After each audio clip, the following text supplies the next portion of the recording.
Hello everyone and welcome to Daria Draws. Today I'm jumping into a pool of the unknown called abstract art. As you know, I am a fine artist and I mainly do representational, traditional art based on the classical schools that I have studied in. But lately I have been kind of trying to explore new things, not only in terms of art, but also in my everyday life. And I decided that I want to try an abstract painting. I will either hate it and know that what I've been thinking about abstract art is true for me at least, or I will prove myself wrong and actually find something new for myself. So without further ado, let's jump into that pool. Now, choosing this subject was a very tough decision because I do realize abstract art is not supposed to depict anything specific. I mean, it could. There are a lot of different abstract artists, and one of my favorite is Kandinsky. I just like how he connected music to the colors and the shapes. I think there's a very nice philosophy behind that. And I decided that I want to kind of keep my comfort zone in terms of it being subjective, but I wanted it to also step into that abstract zone. So I chose like the inspiration of SeaWorld and the corals, and yeah, this is pretty much what we're going to work on. So I made a few shades that are more vibrant and kind of popping. Some of them will be a little more gentle, and of course a few shades of blue just to create the oceanic atmosphere, I guess.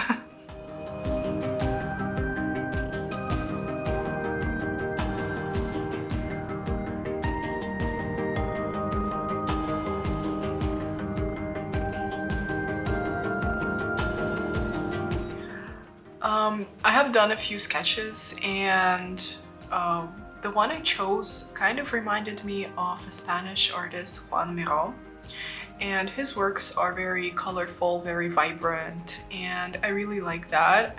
So I decided to kind of stick with the parts that I do like about his art and Kandinsky's as well, and add a little bit of myself, plus this kind of marine life inspiration as the main theme of the painting.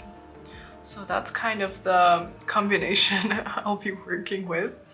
But it was very difficult, especially in the beginning, because I didn't know what the technique was. Like with representational art, I am very fluent and I know exactly what the steps are. Even if I'm experimenting with color or a new technique, I know the approach. But here I was completely out of my shell, and I was like a slug that just didn't know what to do. And of course, the painting is rotating around the marine life, and I wanted the viewer to have that feeling and that association straight away when they'd look at the artwork. But at the same time, it had to be abstract enough to give a little bit of imagination. So that was a very challenging moment, because usually in my paintings I would completely kind of, well, force is kind of a violent word, I don't want to use it, but I would project my vision onto the canvas as much as I can, so that the viewer has kind of my understanding of the world, like, and can see what I see, like through my eyes, and see how my brain works. Like, but here I feel like it was the point was a little different and the purpose was a little different. So I tried to actually just step away from what I usually do and not think too much about it.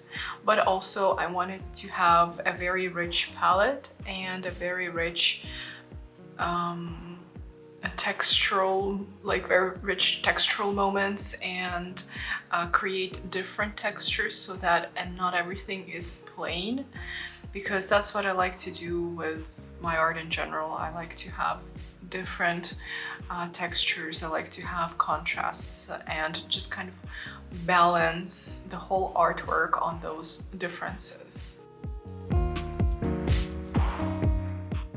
So with my coral composition, I decided that I will simplify the forms as much as I can and kind of try to restrain from doing all the values and all the proper shading and all of that, and just try to use a little more charcoal and a little bit of the textural paste, and kind of just try to play around with color, because that is an area where I'm very comfortable with, but doing it in a different format will still kind of be considered as stepping outside of my comfort zone.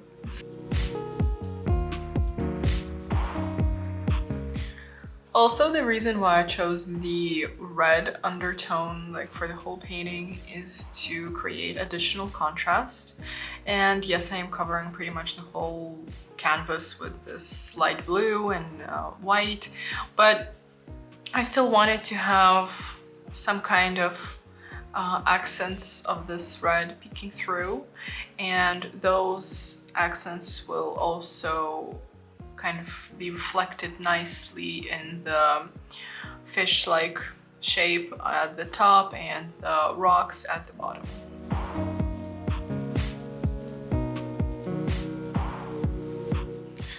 I'm also very curious what you think, because I don't think I have an opinion on abstract art, because the subject is so broad and so vague, and even though I know so much about art history and I practice art, it's just I can't form an opinion, and I was wondering if you have one concerning abstract art. Do you think it's a beautiful art form, or do you think it's just for people who can't really paint, or is it some kind of rebellion against traditions? Like, just leave your comments. I'm very curious to read them.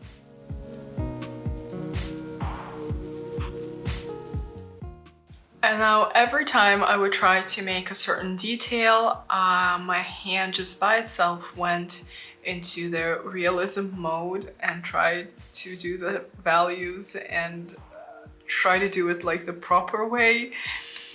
And I had to step back and think like, no, this is too literal. Let's simplify it. Let's make it flat if we have to. So that was something I was kind of battling with, and I decided to just add a little more charcoal because I do like that sketchy, effortless feeling. I do that sometimes with my more realistic works as well. And yeah, basically I tried to just flatten the details, not make them too realistic, too three-dimensional.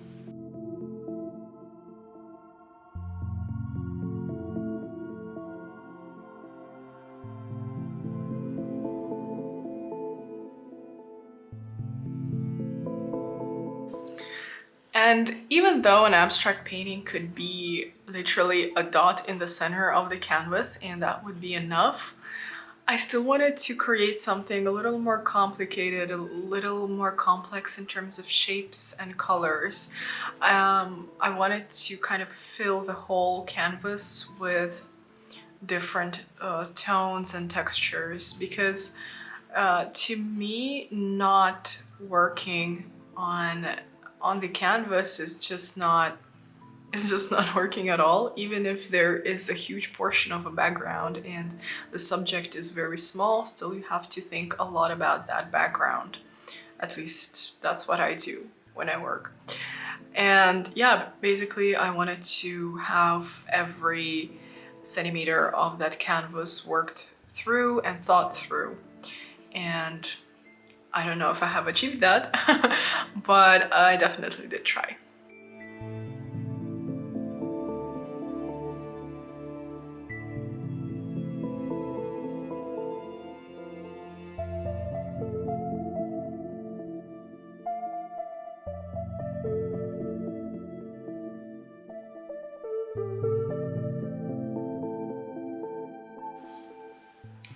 So it's really hard to say whether my education helped me or actually was a certain obstacle that I had to overcome.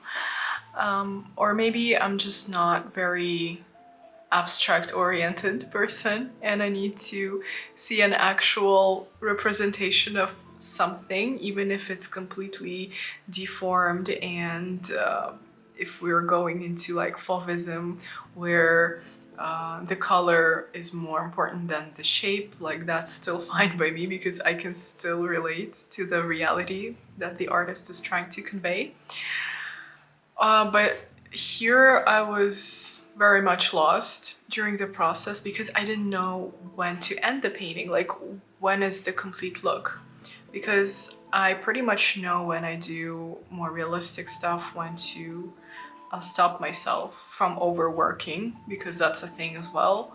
But here I was completely unsure and I had to step away for a while and then come back and look at it again. And I did that a few times until I was kind of satisfied.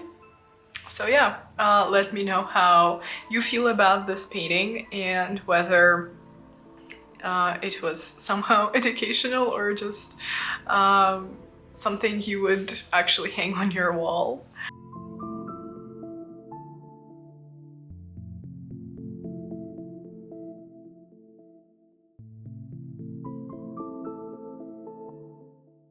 And here are some shots of the end result. I do kind of like how it looks up close. And yeah, let me know if you like the painting at all, or do you think I should just repaint on top? And thank you so much for watching. If you would like to see more videos, you can subscribe to my channel or watch one of those over here, and I will see you in the next one.